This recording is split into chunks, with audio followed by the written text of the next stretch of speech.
Hi, everybody. I'm going to talk to you about your social studies project. So, this project is tied to our Egypt chapter, and I'm telling you about it now so that as we go through things in the book and you are learning about hieroglyphics and pyramids and tombs and all of that kind of good stuff, you can apply what you've learned to your project. So, you need to have your project picked out by Wednesday, December 9th, and you will return your project contract. Unless you're a remote learner, then you will fill out the Google form that I will send directly to you. Um, and on this project, it lists, or on this contract, it lists all of the project options, and you may choose whichever project you want. If you don't turn in a contract by the 9th, I pick your project. So if you want to say in which project you're going to do, you're going to want to make sure that you get that contract turned in. Talk to your parents about it so that you guys can decide what the best option is for your family and for you and for the time that you have. Your project is due on Tuesday, January 12th. That gives you 5 weeks to get your project done.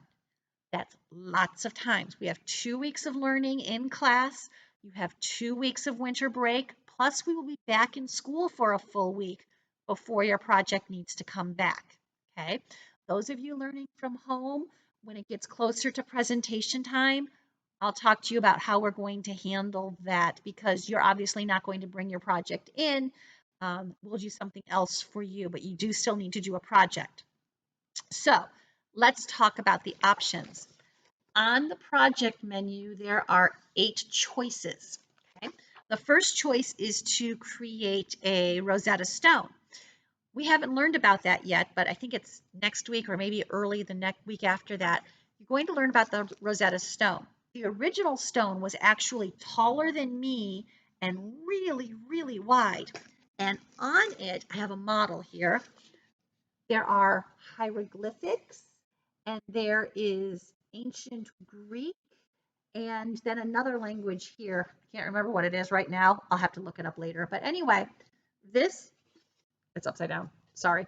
Um, this is going to, so this is the hieroglyphics up here. This helped us learn how to read hieroglyphics because it said the same thing 3 times.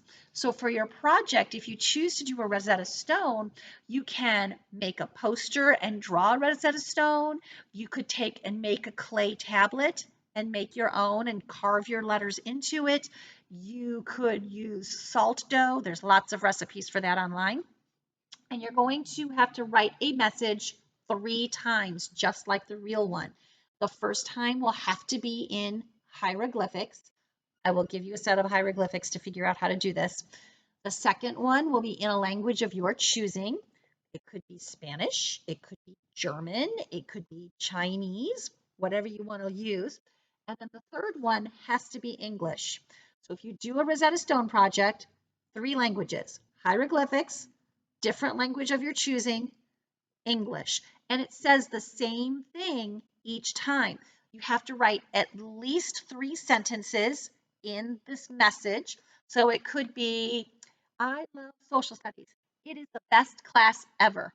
Mrs. Penrose is so smart.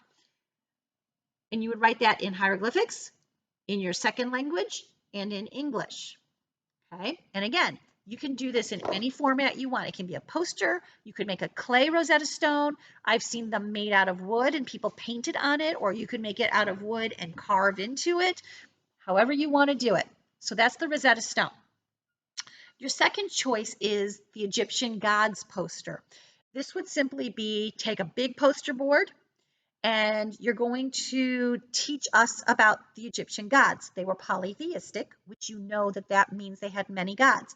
So on your poster, you could draw pictures of 6 of the gods and give their names and what they did and what they stood for and how they were worshipped. However you want to do it. You could do it on a big poster board. You could do a trifold board. If you wanted to do a smaller poster, however you want to do it, whatever works for you. This is a really good project for people who like to read, for people who like to do art projects where you're doing a lot of drawing and coloring. It's a great project for that. What you should not do is simply print out a bunch of pictures and then copy a bunch of stuff from the internet and just print it out. No, it should be something that shows you spent some time working and learning about this, because when you present your project, I'm going to be asking you a lot of questions and you need to be able to demonstrate that you know what you're talking about. The next project on your list is a scale model of the Great Pyramid. A scale model is where you take the measurements of the real thing and scale it down to have the same proportions. So, for example, I have an old scale model of a pyramid that a kid did quite a few years ago. And what this student did was they saw that the real pyramid was, I'm going to make up a number here, 4,000 feet high. They took 4,000 feet and they scaled it down and said, we're going to make this, instead of saying 4,000, we're going to make it 40 centimeters or whatever it is. And I'm going to make it that tall. So for every 1 meter, it's 1/4 of a centimeter or whatever. And they're going to use that scale to create their model. They also had to figure out what angle the sides were sloped at and repeat that same angle. So they figured out that this was again, I'm making up a number, 38-degree angle, and they replicated that on their model. It is a 4-sided pyramid. Do not turn in a 3-sided pyramid. The pyramids have 4 sides. And by the way, they match up with the cardinal directions, north, south, east, and west. It's pretty cool. You can make your pyramid out of any material you want. This one happens to be made out of wood. You don't have to make it out of wood. You could make it out of cardboard or construction paper or styrofoam or whatever. But that's not all there is to this project.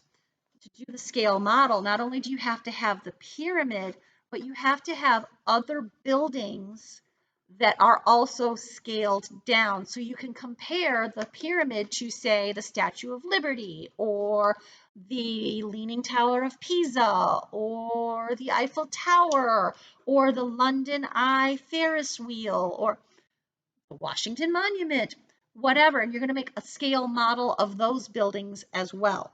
And they'll all be together on one poster board or in a box or however you want to present them. This is a very technical project. It's really good for people who are really good at math or who are really into engineering and building things. Okay. Next project is the mask. Hold on, I've got to get my sample back. So, on the cover of your social studies book is an Egyptian death mask. You would make one of these if you chose that project. So you would have to figure out a way to make your face. Some people have gone to the craft store. I think the only craft store in the area now is Hobby Lobby up in Sandusky, and you could buy a pre-made plain mask and then add the outside headdress and then paint it and decorate it with jewels and make it look amazing. Or in your instruction sheet, there will be instructions on how to cover your face with paper mache and create a mold of your face. It's very time consuming. It takes several hours to make that mold and then let it dry and then paint it. It's a beautiful project when it's done, but it's very, very time consuming.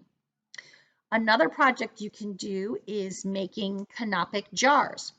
Canopic jars were used in Egyptian tombs. When they made a mummy, they would take out the inside organs. Ooh, but it's cool.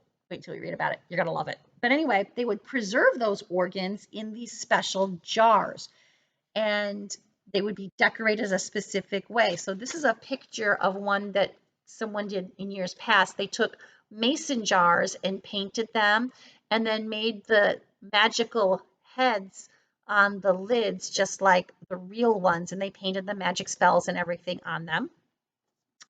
This is another one that someone did, and they used plastic cups and they painted them. And then they took a second cup and turned it upside down to make the lid. And I think these heads were made out of styrofoam. I think these were made out of clay. Um, I've even seen people who have drawn the heads on paper and then kind of wrapped them around the lid and glued them on the lid. There's a lot of different ways you can do that. Get creative. The other part of this is you not only have to make the jars, but you have to make something to represent the organs inside. Use clay or yarn or however you want to create those organs inside. And I did have someone ask me today, they said, we go hunting, and so if I get a deer, can I use the deer organs inside? No, that's nasty and it would smell awful. Please no. You could take a picture of those things and put the picture inside if that so excites you, but please don't put real organs inside your jars. Ew. Okay. Canopic jars. We're going to be reading about those when we do the mummification section end of this coming week or the beginning of the week after. It'll be before Christmas break. They're really cool. You may want to make a mummy's tomb. So you would have to find a way to make a mummy, build a sarcophagus for your mummy, and then build a tomb to put your sarcophagus in. This person cut out the side of a cardboard box. If I remember that, they just cut the two sides and the lid flapped down. So you could see the walls were all painted like the inside of a tomb. These were not printed. This kid actually took the time to paint this on the walls of their box. You have a sarcophagus in there, and inside the tomb are all the things that the body would need: furniture, food, servants, jewels, all kinds of things. And what you can do for this, you can make those things yourself, or this person, you can kind of see they robbed their little sister's Barbie dolls and like took like the Barbie food. And I think they used some like Polly Pocket stuff and things like that to put inside the tomb. Or, hang on, I got to turn my camera here. Another one a way you could do this, I want to show you this project. This person worked with their dad and made theirs out of wood. And when you open it up, you can see inside there are hieroglyphics on the walls. There is a sarcophagus inside that's filled with jewels. There used to be a mummy and all kinds of other wonderful things in there too, but over the years they've disappeared. I don't know what happened to them all. But anyway, that's another way you can do this. Obviously, this person had to have help. Getting help from home is completely allowed. I don't expect you to use your dad's chop saw without permission. Please don't go into grandpa's garage and get out his belt sander and use it without his permission or supervision. Having parents help is a good thing. I'm going to use this one as an example. A couple of kids have said, yeah, when I was cutting my project out, I cut up a box and I didn't know how to get the angles right to match, so dad helped me with the math. That's totally okay. As long as it's your project, not dad's project or your Aunt Mindy's project or whatever adult. They can help you, but you need to do it yourself so that you know what the project is about. Another project you could do is a 3D map of Giza. And so Giza, when you picture Egypt, that place that has the 3 pyramids and the Sphinx, that's Giza. And you would have to make a 3-dimensional map. So this is an example of someone that made the map. This is just a part of it. And they had the river and they built a pyramid. This is another person and theirs had a Sphinx and a pyramid. Their Sphinx is really out of proportion, so be careful about that. You want things to be proportional. The 3 pyramids were not all the exact same size, so your map should show that. Things should be in the right location, and it should be fairly accurate when you make your 3D map. You could make it in a pizza box. You could make it in a storage bin that you have that you want to fill up. Some people have put real sand in it. Some people have gone crazy and used the dreaded glitter that is everywhere then. Woo. Anyway, you can do anything you want with your project in terms of the 3D map as long as it shows the right elements for Giza. Another project, and this would be a good one for people who aren't real artsy craftsy, people who don't really like to make things, someone who doesn't mind coloring and writing, you could make an instructional booklet on how a mummy is made. If you choose that project, I have printable pages that you can use to help you through that process. Um, and it has to be colored and it has to look really, really nice and it has to be typed up and look good or very, very neat handwriting. It has the pages all have to be in the right order. The process has to be understood. So if I wanted to, if I was a real weirdo, I could use your booklet and make my own mummy. So it has to be accurate. Okay. As far as materials, anything goes, with the exception of no food. These projects are going to be here in my room for a week or more, and we don't want visitors to nibble on your food, or I don't want food that's going to spoil and get smelly and stinky. Jello is absolutely not allowed. I had someone bring in a Jello pyramid one time. I can't keep that in a refrigerator here. I don't have a refrigerator to keep it in here. No food. The other thing I take off the list would be Legos. No Legos. That's way too easy. No pyramids made out of Legos. I want something that actually takes real time and takes a lot of effort and thought and things like that. You have 5 weeks. None of these projects are what I would call Thursday night specials. That's a project that's due on Friday morning, and so you start it at 7 o'clock on Thursday night. None of those. No Friday morning specials either. There is no way you can get this project done in one morning. Every single one of these projects takes several hours, several weekends. I've been doing this for many, many years with my students. I had my own 2 children go through and did Egypt projects as well.